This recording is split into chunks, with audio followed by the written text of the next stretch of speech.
Yo, what's good, everybody? It's your boy Walterdoom with the new podcast, Film and Guts, and this is going to be the Prelude show. And the only reason why I am coming out with this episode because we have received devastating news about a horror icon who passed away this past weekend. If you have not heard, Tony Todd has passed away at the age of 69. And I thought coming on here would be, I guess in a way, more refreshing, or I don't know. I'm trying to find the words and I can't really find the words, but some type of catharsis maybe as well, that I could kind of come on here and give my thoughts and just talk about overall what's being expected of me as a creator. So first things first, I want to talk about Tony Todd. So Tony Todd passed away, and that was a very surprising thing that has happened. Me personally, I have been kind of out of the loop with a lot of things, news related, popular news, or just anything trending, really. I'm really out of the loop on a lot of things because there has been a lot of things going on in my life that kind of have been preventing me from really paying attention to what's happening out there at this moment. But when I heard this news report, when it came out on social media, it was very devastating to hear. So according to NPR's report, the actor Tony Todd has died. He was best known as the star of the Candyman horror movies. Todd died Wednesday at his home in Los Angeles. His manager, Jeffrey Goldberg, confirmed. He was 69. The cause of death has not been shared. It's kind of interesting that that's not been shared. It kind of reminds me of when MF Doom died. For those that are MF Doom fans, hip hop fans, Doom, he died around, I want to say October of, I want to say last year or the year before. Either way, when he died, his death wasn't really known or made public, which I do respect. I do respect the celebrities who, or their families of those celebrities, who kind of keeps all of that under wraps. They don't really have to tell the public about how they died. Obviously, other than if it's a great tragedy, like a murder or something like that, of course, the public would get firsthand knowledge about that. But as far as maybe a sickness or whatever, yeah, I do respect the fact that they wanted to keep this private. So I can't get mad at that. I had the privilege to have Tony as my friend and client for over 30 years, and I will miss that amazing man every single day, Goldberg said in an email to NPR. At 6'5", Todd was a very tall, highly versatile actor with hundreds of screen credits to his name, including Platoon, The Rock, and Final Destination. He shot to stardom in 1992, playing the ghost of a murdered black artist in the horror movie Candyman. Todd reprised the role 3 more times in subsequent films in the series. I do love the Candyman movies. I did not really care for the latest one that came out in 2021. I thought they could have did that one a lot better. But apparently there was a lot of rewrites when that movie was being produced. But yeah, what we got was what we got. And I was kind of hoping that at some point we would get a true Tony Todd Candyman movie that would kind of make up for the disaster that was the Jordan Peele produced Candyman movie. I still watch it from time to time. The thing is, like, it's not that it was terrible. It was just for the fact I feel like around the third act of the movie, they kind of lose track of what this movie was supposed to be about. And they turn it to something else, and I get what they were trying to do, and I do appreciate the message that they were trying to do. I just felt like maybe it wasn't executed right,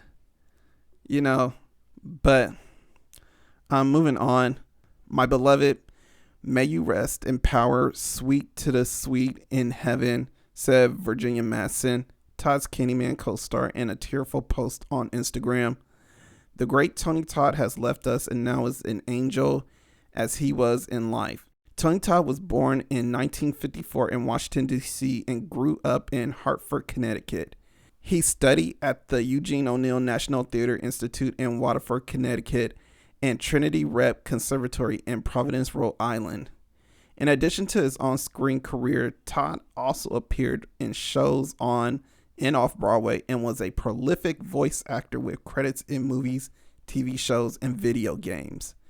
Yeah, one of those movies that I do like his voice in is Hellfest. I didn't realize his voice was there until I got more and more into like creating my podcast around horror, and I was watching more horror movies, and I realized, oh, that's Tony Todd's voice.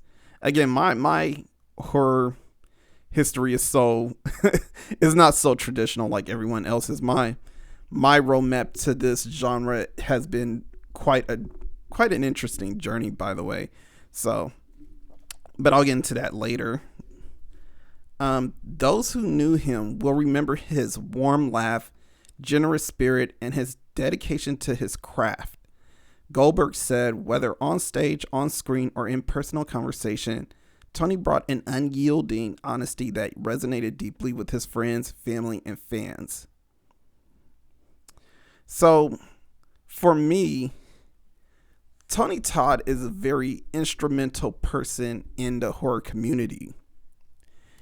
To lose him, we lose one of the black icons of horror.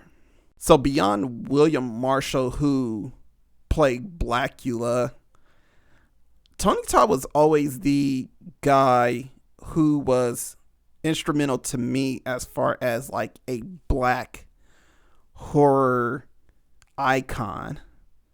So like I mentioned before, the way I got into this genre and the way I got into wanting to do this podcast is very unconventional.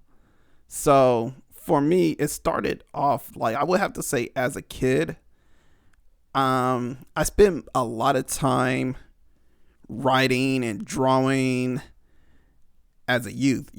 Like I really did love those things. Those were my pastimes as a youth. I used to write a lot of horror stories that were very, very violent. And I didn't even know anything about the genre because for me, I would have to say, I don't want to say I didn't know anything about the genre. I would have to say I wasn't well educated into the genre because my association with horror has always been Freddy Krueger, Jason, and Chucky.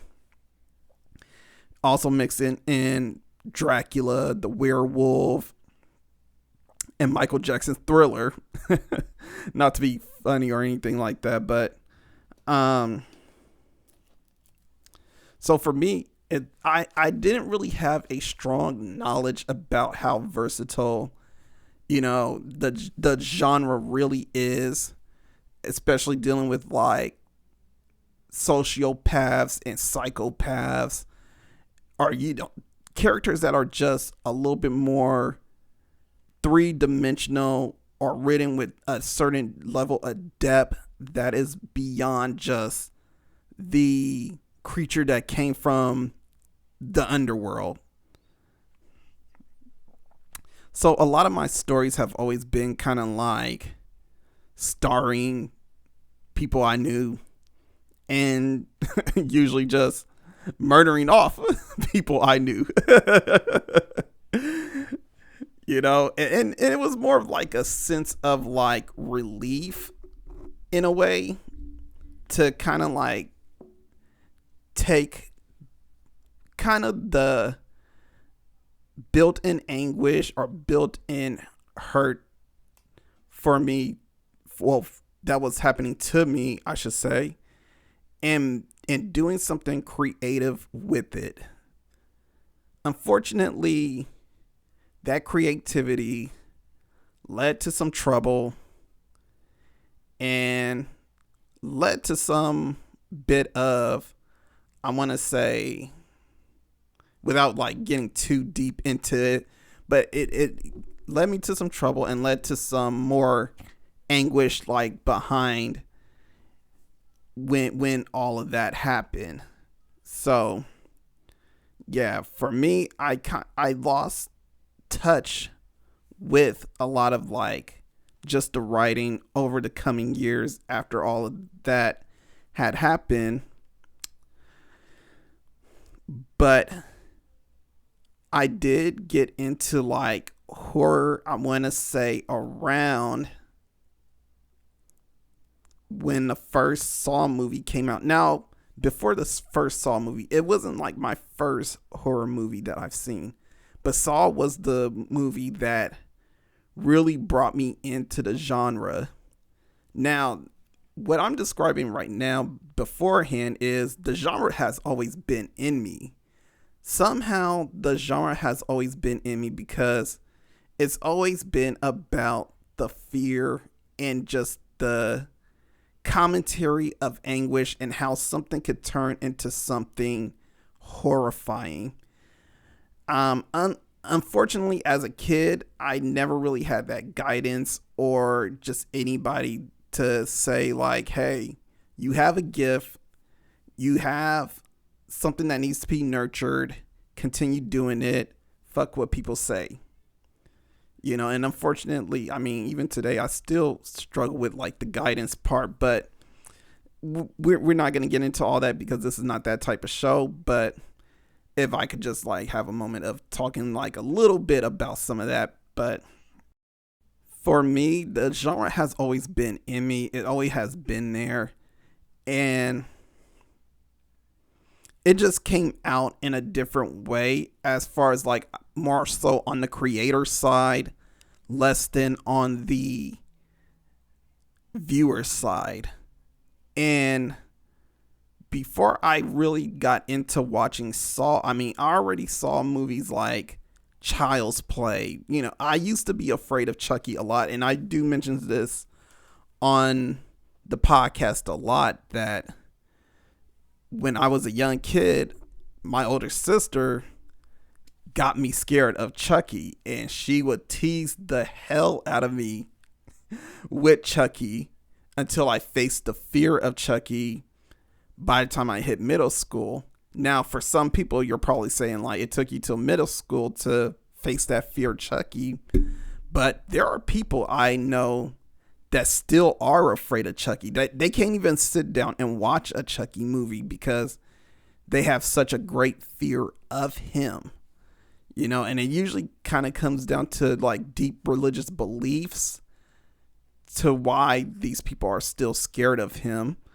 But for me, it was always a fear of like, I don't know. I think it was more of a fear of just a toy coming to life, coming to kill you. That was the fear for me, because I was a kid that owned a lot of toys.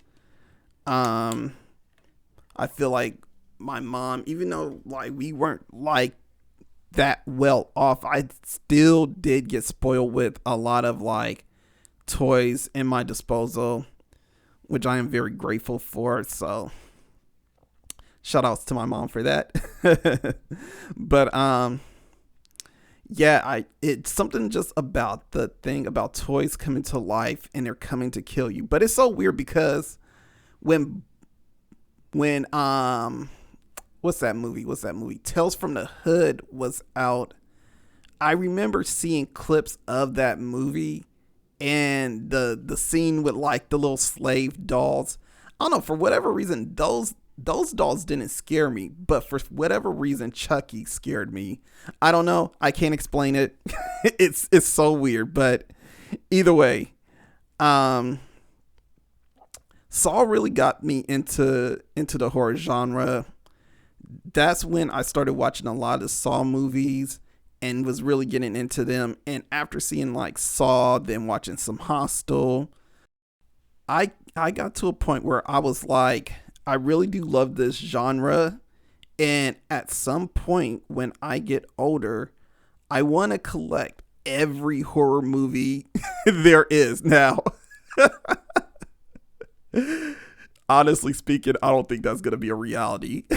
You know how many horror movies are out there, especially, and we're not just talking about mainstream. We're talking about like underground and everything like that, indies, B-list. I mean, it's ridiculous, but at one point I did want to own a lot of movies, a lot of the horror genres, and that was always been my thing, you know. So that has always been one of the main things I wanted to own.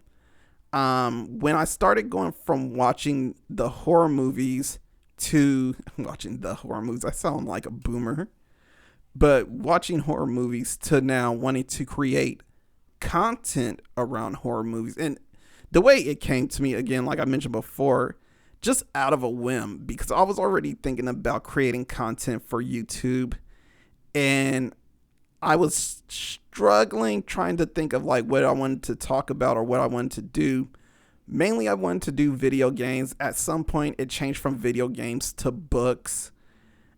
Then just out of a whim, like just out of nowhere, I don't know what I was watching. I can't remember what I was watching, but I was watching something, and what clicked to me was, hey, you watch a lot of horror movies. You know, you sit down almost every weekend, get lit, and watch these silly B horror movies that are so cheesy but entertaining, and some of them are kind of fire. You know, maybe I could do a podcast about that. So my journey started there. The thing is, while being in this journey on the horror genre, there have been a lot of ups and there has been a lot of downs. And one of the things that I was going through while trying to figure out what I want to talk about, my thing that I noticed for this genre is that it lacked a lot of black centered movies. It was so hard to find black centered horror movies, at least in my case. Like while starting out in this genre and being part of this genre in this community, I definitely struggled trying to find a lot of black center horror movies and enjoy them. So one of the biggest horror movies that is black centered has been Candyman. Candyman was one of the first black films that I thought was very genius, very inspirational. It took what we used to be in horror movies as the first person to get killed, you know, the sacrificial lamb, to now being one of the main players in the film. In the documentary Horror Noir, they do talk about that, and I do like the fact that they do mention how Tony Todd was one of the pioneers of being a black slasher icon. Because honestly speaking, I mean, I can't really name too many black slasher in the genre, honestly. I mean, besides Candyman, the only person that comes up is a lesser known character named Bitch Ass. So to me, I'm just thinking like we need more black slashers. We do need more black we do need more black actors to don the villain role. And the thing is about like Tony Todd's character is not very stereotypical at all. Maybe like later on in the film franchise it got a little weird, but we ain't gonna talk about Candyman 2 or 3, y'all. We talking about the first one. The first film is definitely very nuanced in a way, because the thing about Candyman is it's a man that's been wronged by society, was falsely accused, or was like not really falsely accused, but he wasn't liked for what he did, as far as like when and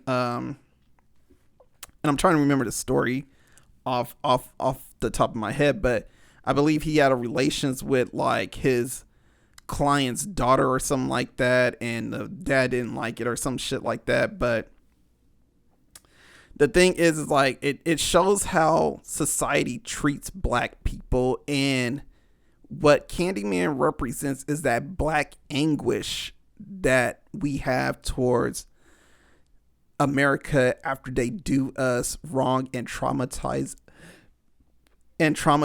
us. So I really do love the franchise for what it's worth and what it does. But that's not the only film I liked him in. I do love him in Hellfest, which I mentioned before. Didn't know he was voicing the character in that movie, but he did excellent work in that. I loved him in Hatchet.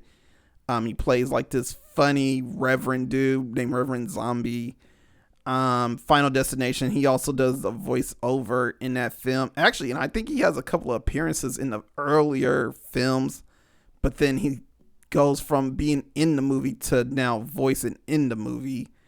And he also played another Reverend Pike in Horror Noir in the anthology movie series. So we did lose a icon. We did lose someone that is very instrumental to us. But he has definitely become an influence for future artists, future horror characters. And I feel like even though he's gone, his legacy, his influences is still here, and we will feel those to this day. So right now, if y'all don't mind, let's have a moment of silence for Tony Todd.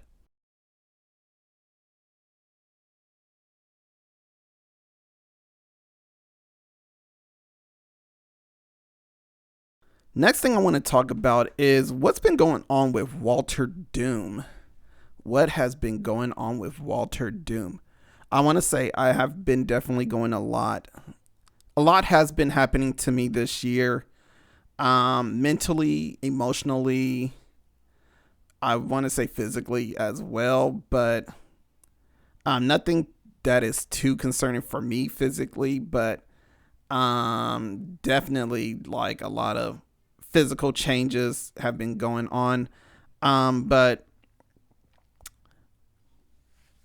your boy has been going through a lot of struggles, and I want to be kind of open with that about that. But your boy been going through a lot of struggles, a lot of personal struggles, and have been trying to deal with it as much as I can, as best as I can. Honestly, that is something I know I struggle with a lot of times. Most of the time I don't like really doing the whole vulnerability type shit, because that's not the type of family I come from, where, things are just out there in the open and people are just being vulnerable, talking about this, that, and the other. But one thing I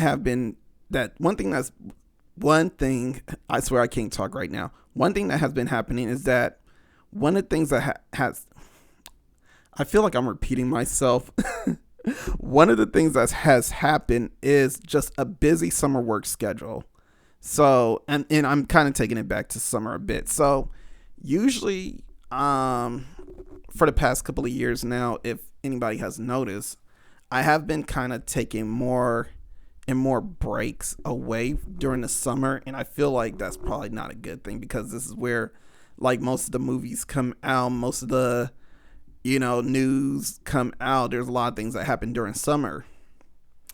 Unfortunately, for because of the job I have, and it's very, I want to say, not really chaotic, but it swings. It swings. There's a lot of swings that happen. So for me, like summer has been like kind of a time where I just take time off and try to, I guess in a way, not really create. And it sucks. And it sucks. I feel like when I don't create for the podcast, I lose a little bit of myself in a way. And I feel like it also takes away a lot of my fulfillment of trying to be on here and be the guy that really likes to talk about horror movies, because I got on here in the first place to talk about horror movies, keeping myself busy, having a different outlet besides, always getting lit watching horror movies. I mean, I could truly say, even though like I always come on here talk about like how lit I get like while watching horror movies. Honestly speaking, I've done that like so less and less and less over the years passing, since I started this podcast. And I really do like the fact that, the changes that I have gone through, because I had a moment of clarity maybe like a couple of weeks ago. And kind of going through some things, because low key I kind of heard how like I'm pretty much the same person and that I would never change, from a friend and what have you. And it hit me in a way that I just thought like, damn, am I really just the same person that I've always been? But then I took a moment, reflected on a lot of things that I've been doing from this year to the year when I started this podcast. And the thing is that I could truly say is that a lot of my mentality has changed. It has changed, and it's changed more so for the better than for the worse. Yeah, we all have our moments of where we slip up and we still do like some of our past behaviors, but not everybody's perfect, and not everybody's is a perfect work of art. We're all a work of progress. We're always like working on ourselves and trying to find ways to better ourselves. And for me, I've always been, I guess, on this journey, I want to say, of how can I better myself, like realistically better myself, that I know that fits in my, I want to say, schedule and my budget. Because I kid you not, I get like these advices, and sometimes it just seems very unrealistic, and I know I'm just like, okay, bro, I can't do that shit, but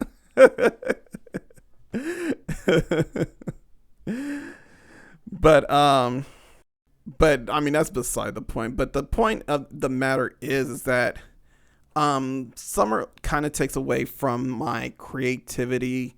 But also another thing that I have been dealing with struggles of is imposter syndrome. And I don't know how many creators really talk about imposter syndrome, but I am going to be one of the very few creators, if there isn't that many. I don't know how many people talk about it, but I will be one of the first few to talk about it. That has struggled with it. That has definitely struggled with it. And it goes back to like what I was talking about, my history with the genre before.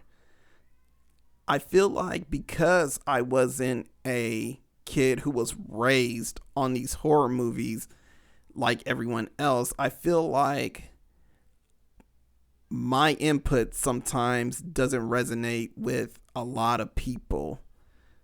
So at a certain point, we all, like, as a creator, we try not to look at the numbers. We try not to pay attention to the views, the likes, and everything like that.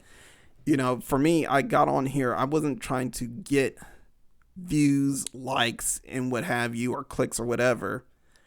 But after a while, it was getting to me because, we had COVID.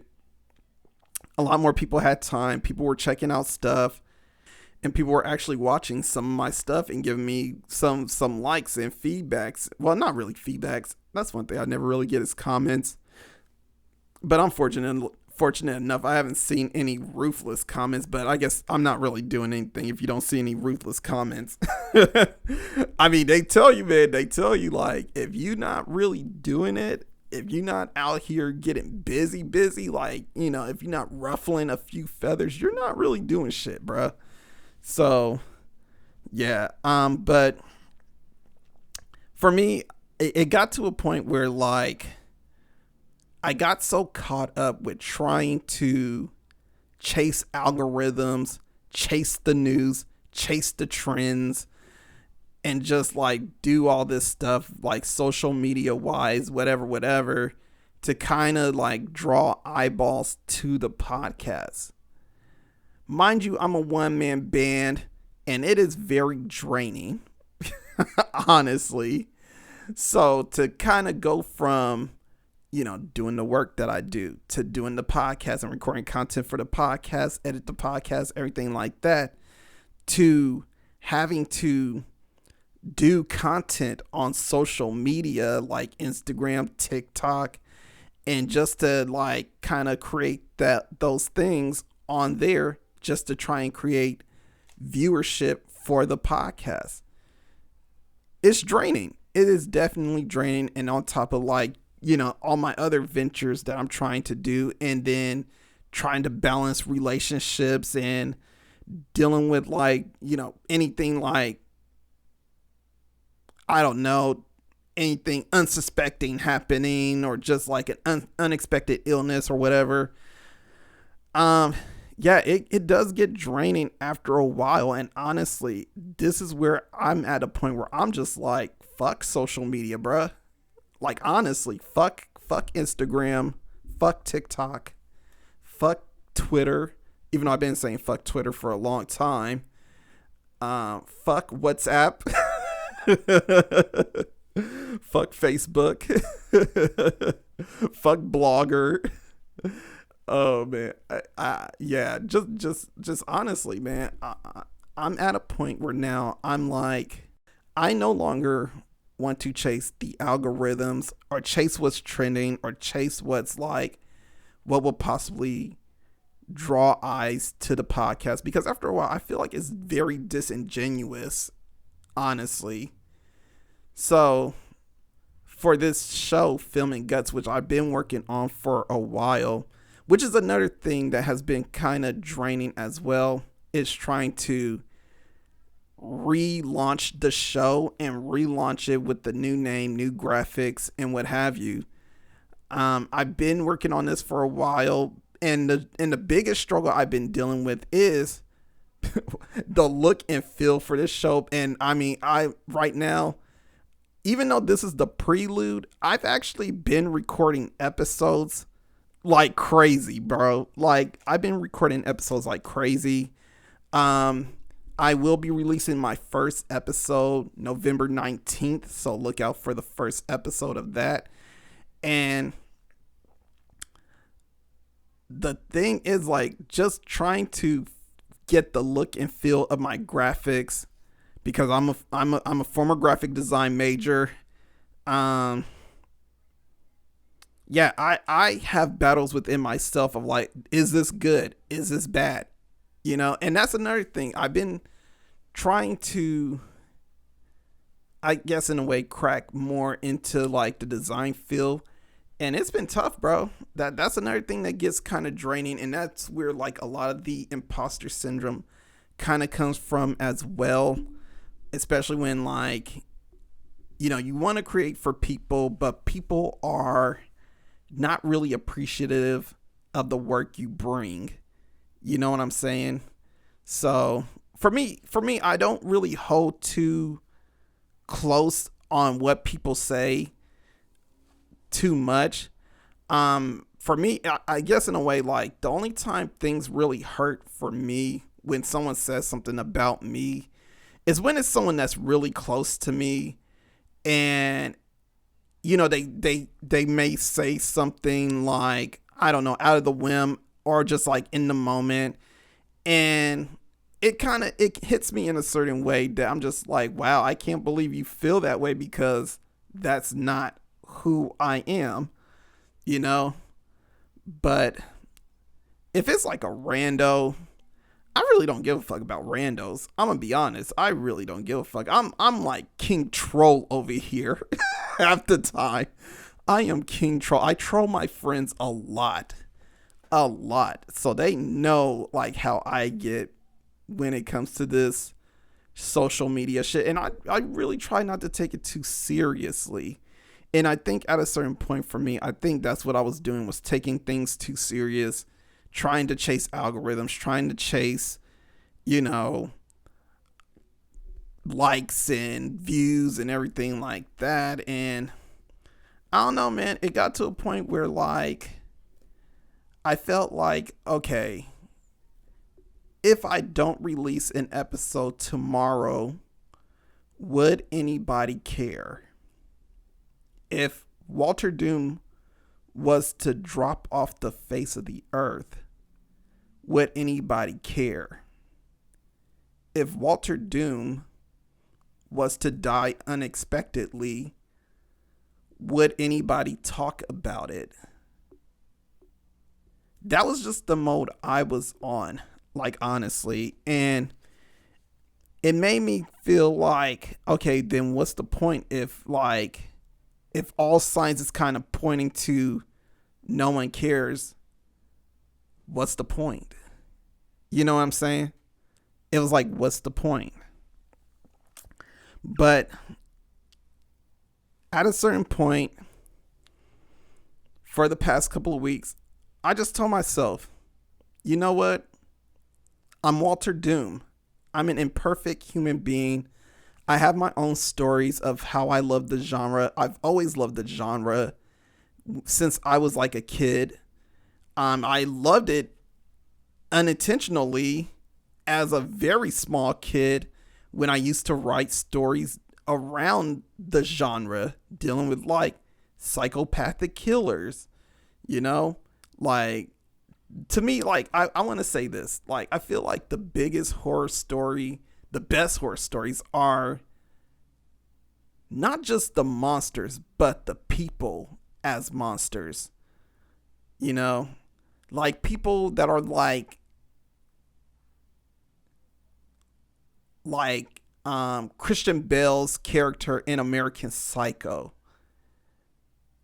Those are the real killers we should be afraid of, because those people walk among us every single day with unflinching characteristics where they're so charismatic you wouldn't even know like this person would kill you the following day. So, for me to write stories around that, the killers that walk among us, I mean, that right there has always been like, yeah, those are the true fears.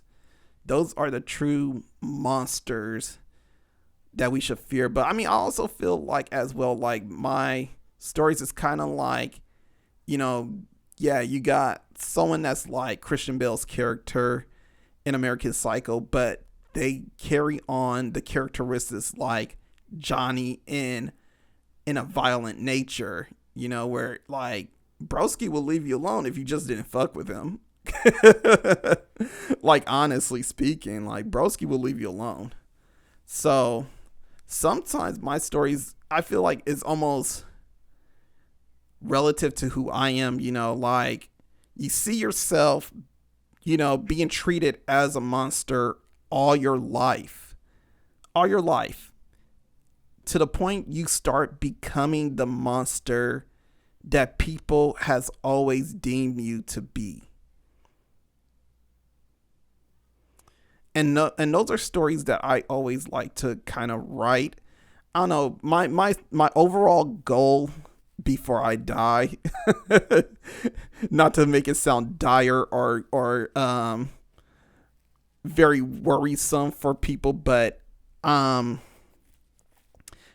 will hope one day I could go back to writing a horror story and kind of write about this kind of topic, Would it be any good? Probably not, but let me not sell myself short, but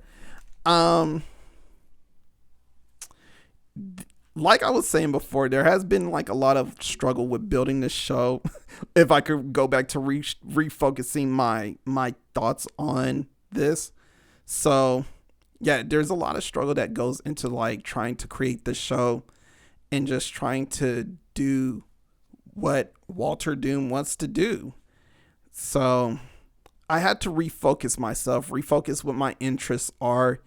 And here with Film and Guts, this show, it's going to be split in two. So there's going to be and I do explain this on the first episode, there's going to be a film show, which is going to be film reviews, because I do like reviewing films. I found out that I really do like reviewing stuff in a way, because I've been kind of like, I guess, on that Anthony Fantano shit since like, I don't know, since I was a early adult, when I used to buy a lot of hip hop CDs and what have you.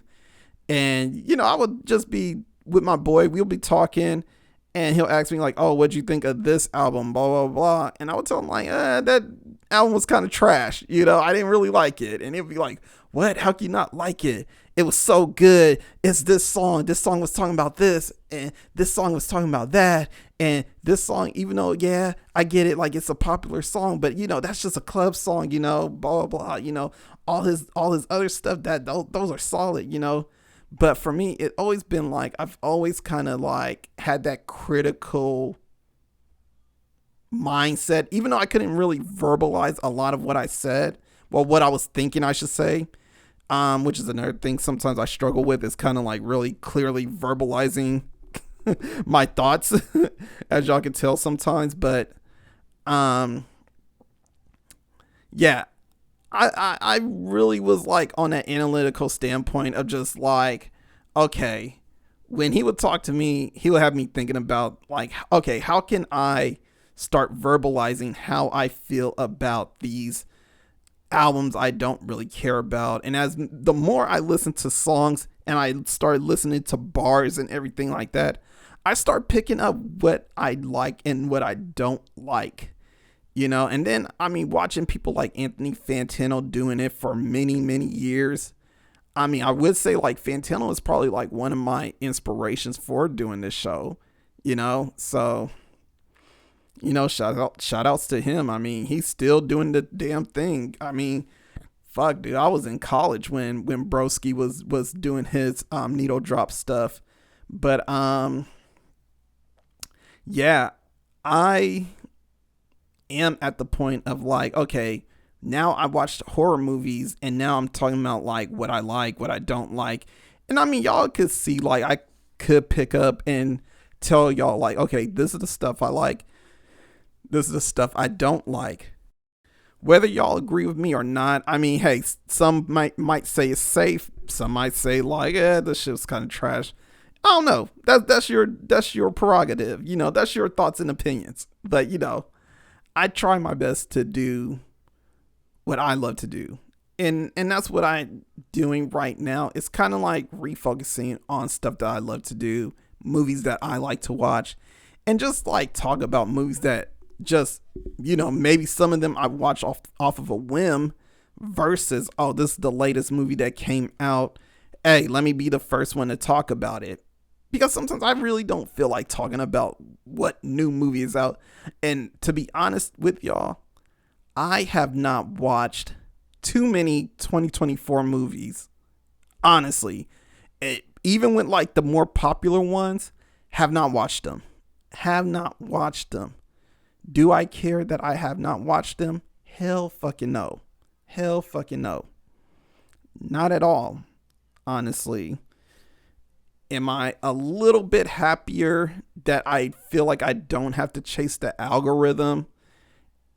And I'm just like, now I'm like, okay, I'm gonna just do me. Yeah, I do feel a little bit freer from that, honestly.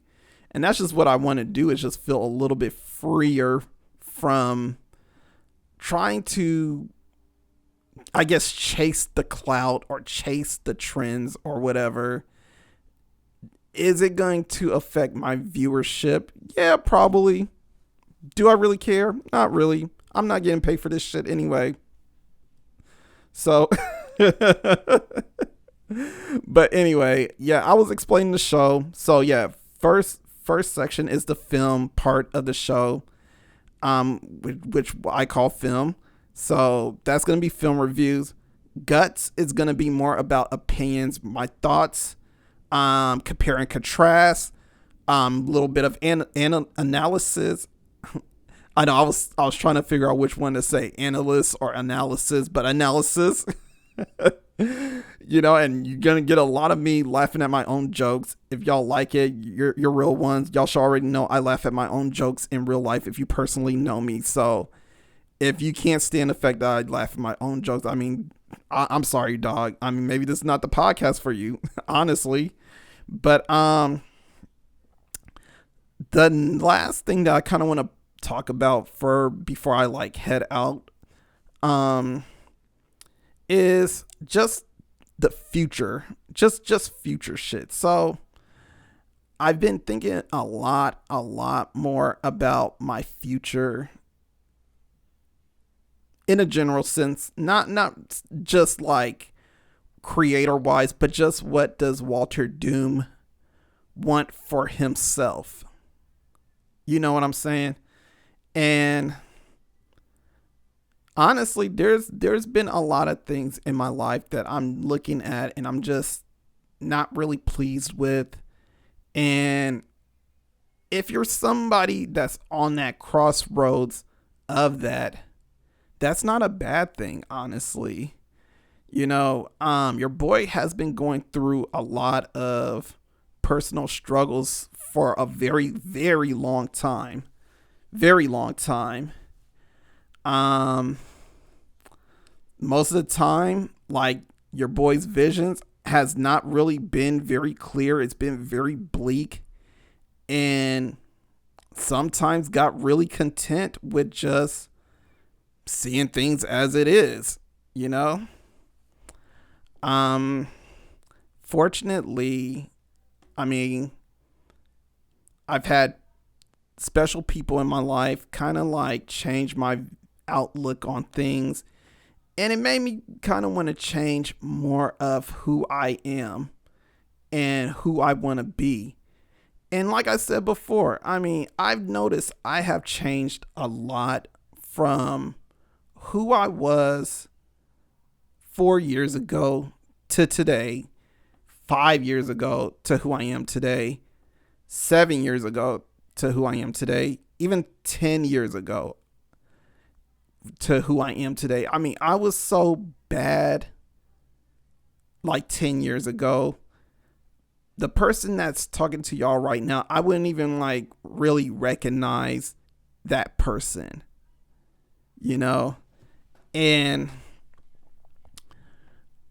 sometimes I've always kind of wished, like, yeah, I wish I could go back in time and tell that person 10 years ago, like, hey, bro, things will get better. Things will look up, So yeah, um, your boy has been doing like some studies and what have you recently, and it's been kind of like forward progress for me. So I am proud of myself for that, and it kind of brings a little bit more light to your boy's life a little bit, because I am looking for that upper progress within myself and career wise as well. Um, and just like, creating a life that, hopefully I could share with someone else and, be more than just Walterdoom, the horror guy. You know what I'm saying? But I know this is a little bit like different for y'all. But yeah, I'm just I'm still like navigating through, like, just like a lot of y'all. I'm navigating through like the pitfalls and the tribulations, the turbulence of life. And I mean, the one thing I would have to say for a lot of y'all out there that are listening to me right now, I mean, if you are going through something right now, um, things get better. Honestly, things get better. They won't get better completely. Things get better in small increments. Basically, I hate to be that guy. I did start off and say things get better to kind of bring hopeful, but to kind of bring it down to reality, because I'm someone, I don't like to lie and tell somebody, oh yeah, things get better and blah blah blah blah. I mean, yeah, you want to give some hopeful, but let's be realistic for a moment. Things do get better, and they do get better, small doses at a time. You're gonna have days that are good, you're gonna have days that are bad. Your boy is having those days at this moment.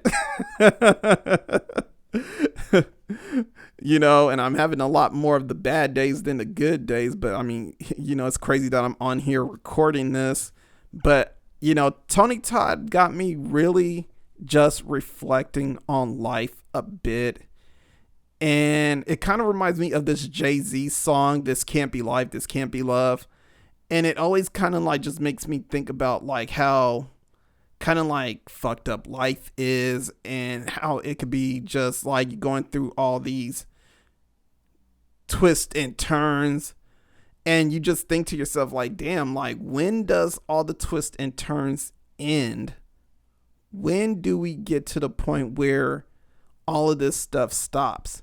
And realistically, none of it really stops. I mean, the best I could say is, for anybody that's just going through stuff, do things that will make you happy.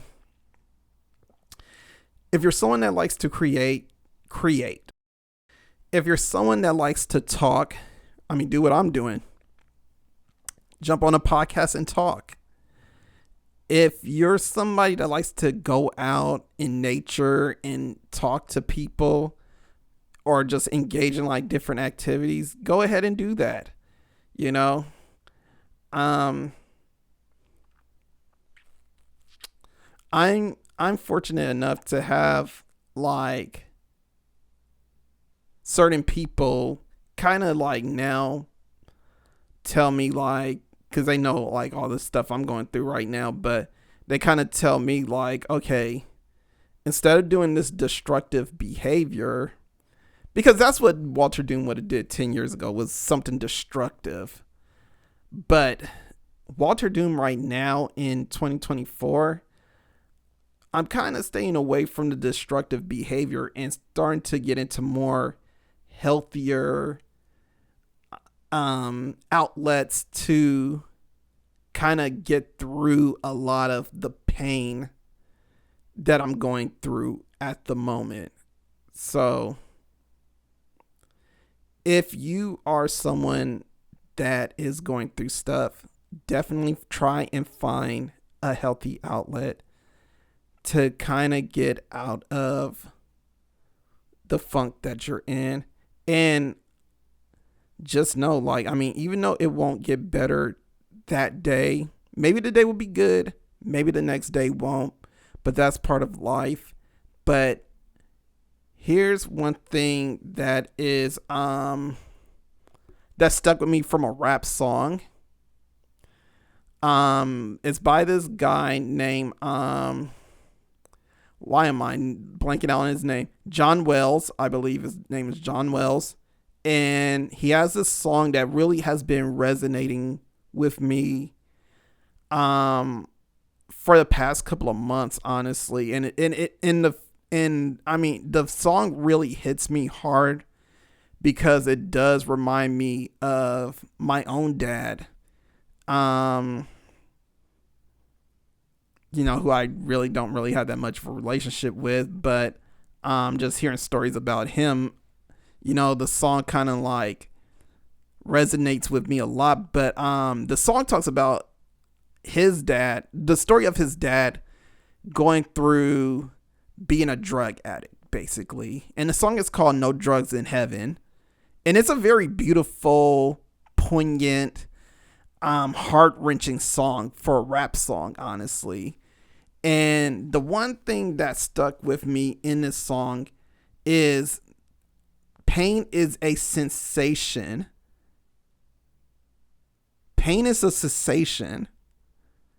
Meaning, like, the pain you deal with is not really there. Yeah, you're feeling the pain, but the pain is just coupled with how you're feeling at the moment. All it is a sensation that comes in at the moment. Eventually, that pain will go away. Pain is just a sensation. And I do love that saying. It's a crazy saying because it's a saying by a drug addict, but I do love that saying because it's just a reminder that whatever pain you are going through, it's only temporary, and I'm gonna try my best not to start crying because I just felt like the tears is just coming down right now. But yeah, the pain that you have and the pain that's like that you're being afflicted with will eventually go away, and there will be happier days that you go through.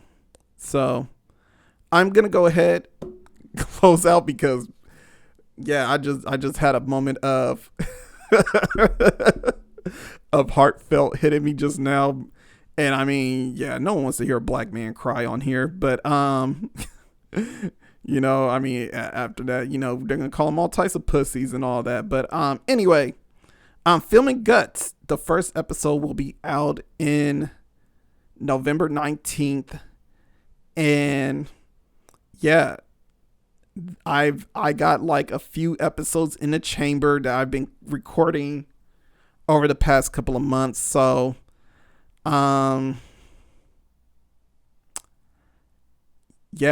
hopefully y'all like it. Hopefully y'all give it a like. And also I got a Ko-fi account, so if y'all want to donate to your boy's cause and trying to get this podcast funded with better equipment, because damn, your boy needs some better equipment.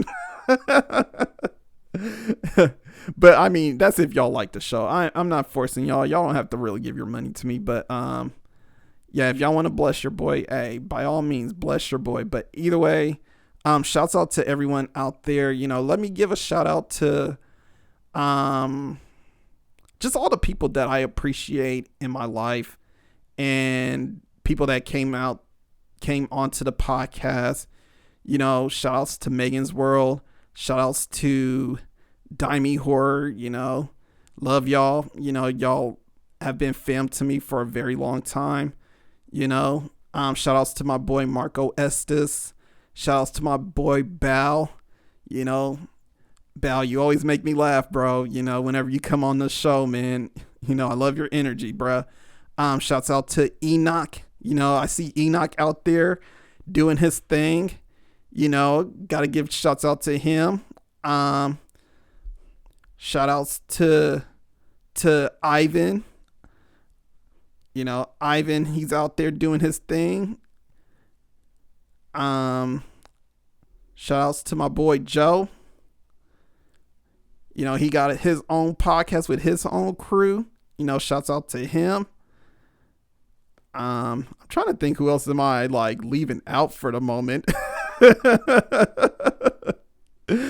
I'm sorry, I'm like doing this off the cup. I wasn't even like planning on doing this. You know, shouts to my boy Callie the Wolf.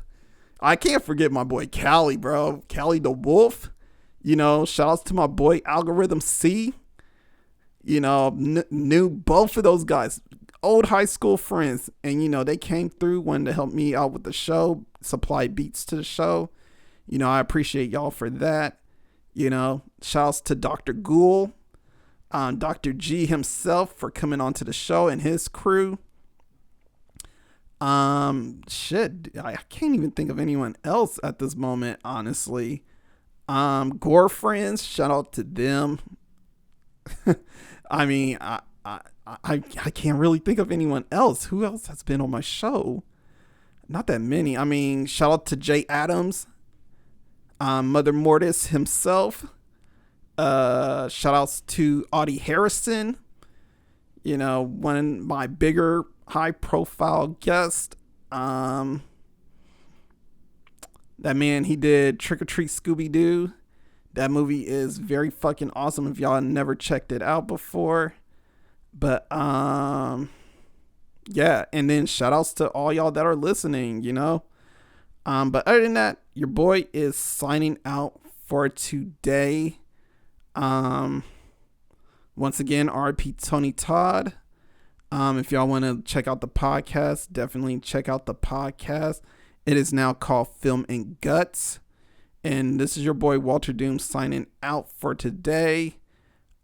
Stay diabolical, people. Peace.